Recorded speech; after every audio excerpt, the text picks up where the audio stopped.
Primeiro-Ministro Mike Manandrenta cerca governador Javier de um último intento para convencer representantes de Reino para firmar o presupuesto 2014 e para enfatizar que o passo mais recente de tanto governador como Holanda está inconstitucional.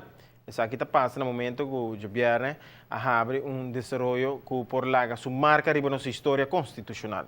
Holanda instrui o governador para aguantar a ratificação do presupuesto 2014, pendiente de investigação independente e durabilidade do presupuesto. Junto com a visita do primeiro-ministro, uma manifestação de apoio, o primeiro mandatário queda apenas 10 minutos cerca do governador. Depois disso aqui, o ministro Paulo Cruz a concluir que a chega numa avenida que a por evitar. Não a logra sair de impasse com Holanda e o governador, não através de forma diplomática em todo caso. Impasse constitucional que a toma forma indesejada, segundo o ministro Paulo Cruz.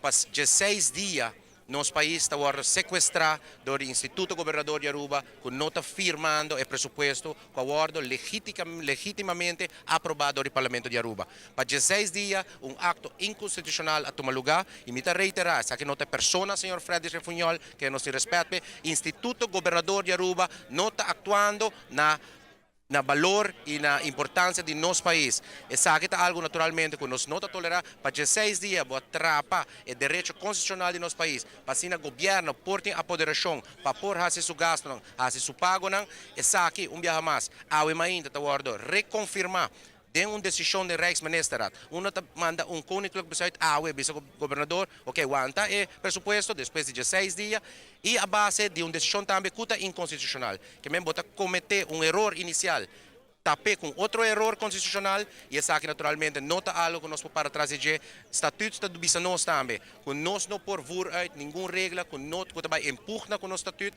e de caso é como ministro de nosso país, parlamento de nosso país, governador de nosso país, decisão aqui está empurra com o nosso próprio estatuto. É decir, o qual nós está para firmemente atrás de nosso primeiro-ministro, mas mientras que o presupuesto não agora aprovar, nós não podemos pagar kindertoeslag na nossa multinação, nós não podemos pagar salário na nossa ambtenaar, nós não podemos pagar internacionalmente para a oficina de promoção seguir promocionar nosso país, e essa aqui tem efeito grave para a nossa economia e para a nossa comunidade em totalidade.